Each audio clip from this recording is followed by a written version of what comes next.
Habari ya siku ya leo. My name is Ezekiel Chavala. Ninakukaribisha katika mafunzo ya muziki ya siku ya leo. Na leo tuko katika mafunzo ya kinanda. Na somo la leo tunachambua aina tofauti ya kodi za kinanda pamoja na matumizi yake. Kwa hiyo tunaenda kuchambua aina tofauti ya kodi za kinanda pamoja na matumizi yake. Sasa leo tutaenda kujifunzia ufunguo wa G major. Na kama hujasubscribe channel yangu, tafadhali unaweza click button ya kusubscribe ili uweze kupata notification ya masomo mengine ambayo yatakuwa yanaendelea kukujia kutoka hapa Chavala Music Academy, kutoka kwangu Ezekiel Chavala. Mungu akubariki sana kwa kusubscribe channel hii na tazama video hii mpaka mwisho ili kusudi uweze kupata vitu vyote ambavyo nimekuandalia siku ya leo. Okay, sawa. Sasa siku ya leo tunaanza kuchambua chords mbalimbali katika ufunguo wa G major na matumizi yake. Na ninapozungumzia G major ni hii, na scale yangu ni do, re, mi, fa, so, la, ti, do. Kwa maana ya kwamba hii ni namba 1, hii ni namba 2, hii ni namba 3, hii ni namba 4, hii ni namba 5, hii ni namba 6, hii ni namba 7 na hii ni namba 1. Kwa maana namba 8 ukiwa unaenda kwa mfululizo, lakini ni namba 1 kwa maana ya tonic so octave yake. Maana yake ukipiga hii ndio umepiga ile. Hiyo ndio trend yetu. Sasa vitu vya msingi ambavyo nitakufundisha siku ya leo ni namna ambavyo unaweza kutengeneza kodi tofauti katika ufunguo wa G. Kodi ziko za aina nyingi, lakini nitakufundisha kwa kadri nitakavyoweza kodi nyingi uwezekanavyo na matumizi yake. Sasa unapozungumzia do, re, mi, fa, so, la, ti, do, tunaanza do, re, mi, fa, so, la, ti, do, tunaanza do, re, mpaka mwisho mwa kinanda. Yani kwa hiyo maana yake noti zako zinakuwa zinaenda kwa mfumo huu. Sasa kitu cha msingi sana ambacho unatakiwa kukijua ni kwamba kila kodi inavyotengenezwa huwa inakuwa na matumizi yake. Na kuna kodi ambazo zinawasiliana moja kwa moja. Kwa mfano, hizi ni noti. Ikiwa noti moja inaitwa noti, yani maana yake button ikiwa moja inaitwa noti. Hii ni noti ya G, hii ni noti ya A, hii ni noti ya B, hii ni noti ya C, hii ni noti ya D, hii ni noti ya E, hii ni noti ya F sharp na hii ni noti ya G. Sasa kuna makundi ya aina 3 ya chords ambazo zinatengeneza ufunguo wa G. Kundi la kwanza ni kundi la major chords, kwa maana ya kodi kuu. Ninapozungumzia major chords na maanisha namba 1 inatengeneza aina ya chord inaitwa major chord. Nazungumzia namba 4 inatengeneza aina ya chord inaitwa major chord, na namba 5 inatengeneza aina ya chord inaitwa major chord. Sasa ninachokifanya sasa hivi, hizi ni noti, kwa maana noti ya kwanza, noti ya 4 na noti ya 5. Kwa lugha ya kitaalamu ya kimuziki tunaziita tonic degrees, tonic sofa degrees. Sasa kila tonic sofa degrees unatakiwa kuitengenezea chord, ndipo iweze sasa kukutengenezea mfululizo ambao unautaka wa mzuri wa kimuziki. Sasa angalia. Hii hapa ni 1. Ili iweze kuitengeneza chord, maana yake kwenye scale yako utachukua namba 1 kujumlisha namba 3 kujumlisha namba 5, kwa maana ya 1 plus 3 plus 5. Angalia 1 2 3 4 5 6 7 8. Kwa hiyo 1 plus 3 plus 5 inakutengenezea hii chord. Hii aina ya chord inaitwa major chord. Tena tukienda mbali zaidi tunaita major triad chord. Tunaita major triad chord. Yeah. Sasa hii major chord tunasema ina inversion tofauti, au kwa lugha nyingine tunaita ina mishiko tofauti. Hapa maana yake noti ambazo tunazishika, maana yake tunashika button ya ufunguo wa G, button ya ufunguo wa B pamoja na D. Yeah. Lakini sasa hizo G, B na D unaweza ukazipeleka mbele ukatengeneza inversion nyingine. Maana yake ni kodi hiyo lakini inashikwa katika mishiko tofauti. Hii hapa, yes, ni G major hiyo, lakini unaweza kuikamata hivi kwa maana ni G major. Kodi ni zile kwa maana ya lazima kwenye hiyo kodi lazima iwepo G, lazima iwepo B na lazima iwepo D. The same thing. Unaweza kaenda mbele zaidi ukatengeneza hii hapa D tumeshaipata, iko hapa. Hapa kuna A na hapa kuna D. Ukaenda mbele zaidi, hapa kuna G, hapa kuna B na hapa kuna D. Kwa hiyo inakuwa hivi sasa.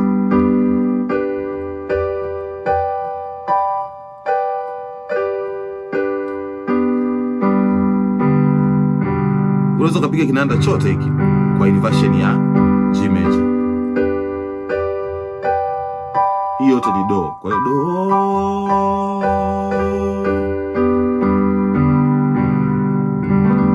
Okay. Sasa hapo unakuwa umeshaipata kodi namba 1 ambayo huaga tunaiita G major chord. Okay. Ukitoka hapo sasa unatafuta kodi nyingine ambayo inahusiana, ambayo ina mahusiano ya karibu na hii G major chord, kwa maana ya zile major chord, makundi matatu ya zile major chord. Kwa maana kuna G major chord ya kwanza, halafu kuna major chord ya 4 pamoja na ya 5. Sasa tushaipata ya kwanza. Baada ya hapo tunatakiwa kuitafuta ya 4. Ya 4 itakuwa ni kodi gani sasa? 1 2 3 4. Oh, tunaipata hapa. Hii hapa. This is called C.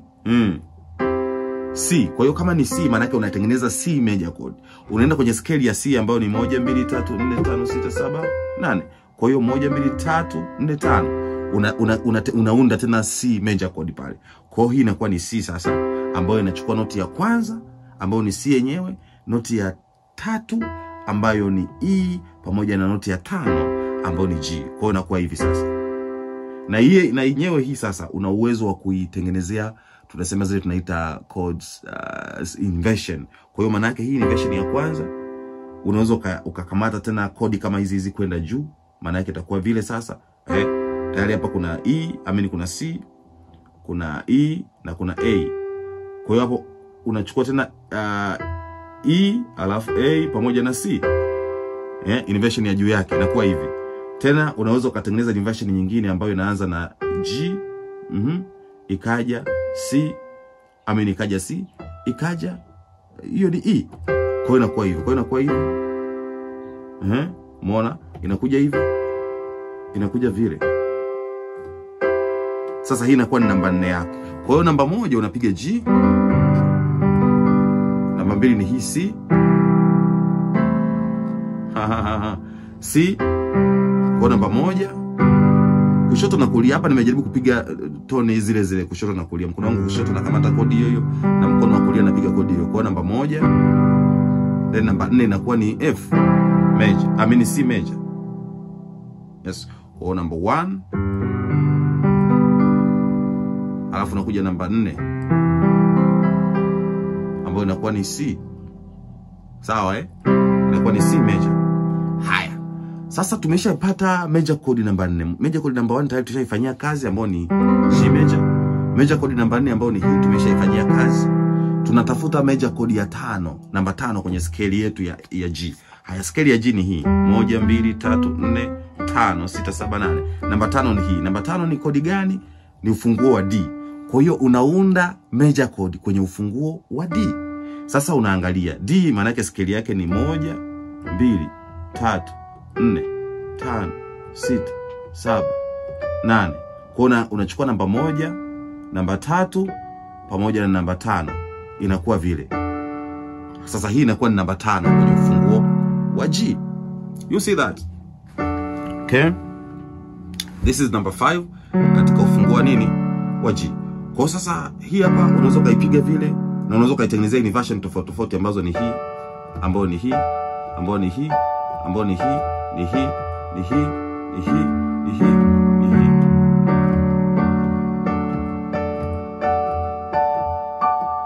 Hizi ni version tofauti katika ufunguo wa D major. This one is called D major. Kwa mtu mwingine anaweza kapiga hivi, mwingine anaweza kapiga hivi, mwingine anaweza kapiga hivi, mwingine anaweza kapiga hivi. The same thing. This is called D major. D major ambayo ni namba 5. Sasa tunachokifanya sasa, tunataka tuchukue namba 1, twende namba 4, twende namba 5, turudi namba 1. Okay. Sasa mimi nimechagua kutumia moja ya staili hii, na huku nimechagua sasa kutumia moja, badala ya kukamata major chord triad ya hivi, naichukua G ya chini pamoja na G ya juu, mkono wangu wa kushoto pamoja na D katikati pale. Hii nayo ni G major pia. Unaruhusiwa kufanya hivyo. Kwa sasa nachukua G ya chini na G ya juu kwenye mkono wa kushoto, na mkono wangu wa kulia maana yake nachukua G katika inversion hii. Kwa hiyo inakuwa sasa 1, then naenda 4, narudi 1, narudi 5. Slowly. Unastahili kuabudiwa.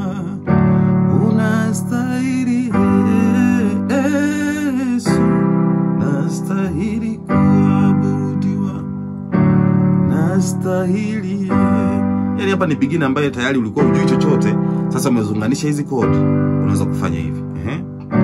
Umeona? Yani kitu rahisi sana. Hapa ni G, unaenda C, unarudi G, unaenda D. Simple like that. Kwa hiyo it's G, it's C, it's G. Yeah.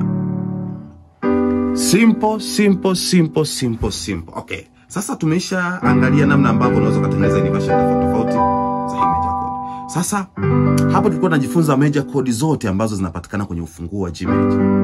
Kinachofuata sasa, tunataka tujifunze namna ambavyo unaweza ukatengeneza minor chord zote ambazo zinapatikana kwenye ufunguo wa G. Hii itakuwa ni somo nyingine ambayo itakujia kwenye video itakayofuata. Tafadhali, kama wewe ndio kwanza unajiunga na Chavala Music Academy, tafadhali endelea kufuatilia mafunzo yote ambayo yanakujia kutoka hapa Chavala Music Academy. This was major chords.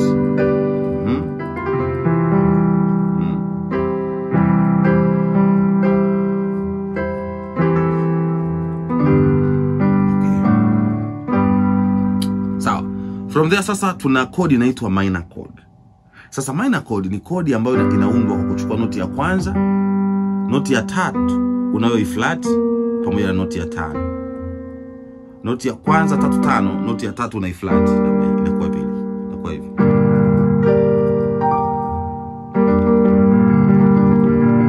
This is called minor chord. Sasa katika ufunguo wa G, minor chord yake huaga inakuwa ni namba 2 yake inakuwa ni A minor. Kwa maana ya kwamba namba 1 yetu inakuwa ni G, namba 2 ni A. Kwa hiyo A sasa ukitengeneza major scale ya A, unachukua 1, 3 na 5. Alafu hii 3 na flat kwa inakuwa hivi. Kwa sasa inakuwa 1, namba 2 inakuwa A minor ambayo ni hii hapa. This one.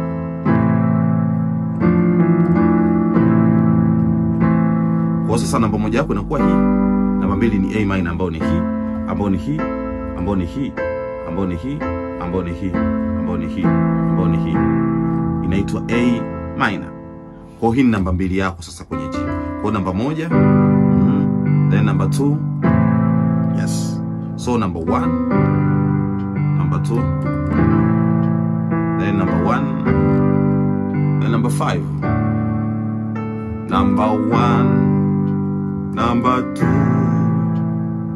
1 ya juu, then 5, 2, 1, 2, 1, 5. Very simple, very simple, very simple. Darasa letu ni rahisi sana. Haya, tushapata major chord number 1, tushapata minor chord number 2. Let's go to minor chord number 3. Sasa minor chord number 3 ni chord gani katika ufunguo wa G major? Angalia 1, 2, 3. Hapa namba 3 was B. Okay. So namba 3 sio E. 1 2 3. Namba 3 hii hapa ni B. So 1 2 3. This one is called namba 3 ambayo ni B. Kwa hiyo ni B minor.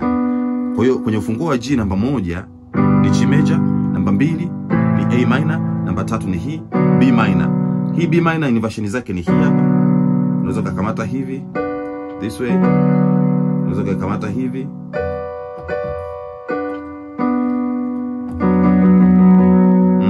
B minor, sorry. Namba 3 ni B minor. Hakunaga namba 3 ya E minor kwenye ufunguo wa G. So number 1, number 2, and number 3. Then number 4. Number 4 tulishaisoma mara ya kwanza. Kwa hiyo tumeshatengeneza 1, 2, then 3, 4. Namba 5 tushasoma ambayo ni D major. Tukishatoka 5, tunatafuta 6. Sasa 6 hii ndio E. Kwa hiyo kwenye E tunatengeneza E minor. Hii ni namba 1, namba 2, namba 3, namba 3, namba 4, namba 5. Do re mi do re.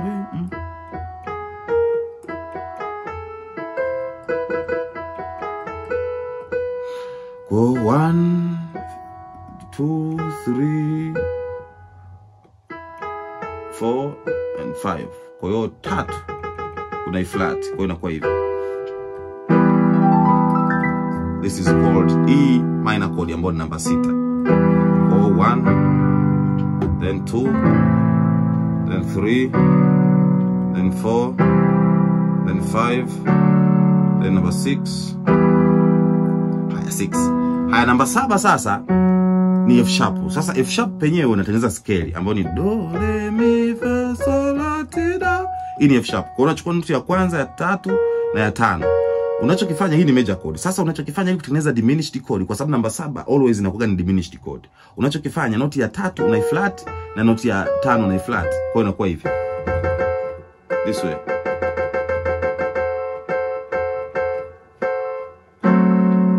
Kwa hiyo hii inakuwa ni namba 7 kwenye G sasa. Kwa hiyo itakuwa ni 1, ni F sharp diminished hiyo.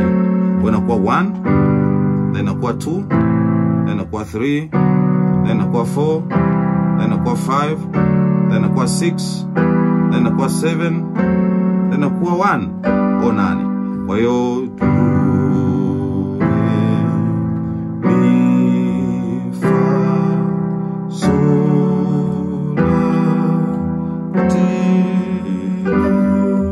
sijui tunaelewana, na kama you have any question tafadhali unaweza kaniuliza, bado masomo yetu yanaendelea. Kwa hiyo 1 2 3 4 5 6 7 8.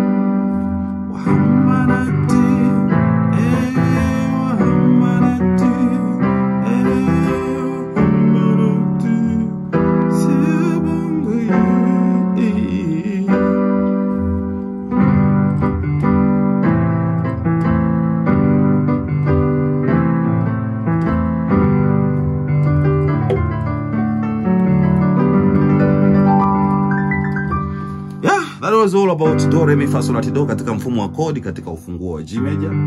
I believe kwamba somo hili limekuwa na msaada kwako. Tafadhali sana unaweza kusubscribe channel yangu, like and share, na uweze kuendelea kupata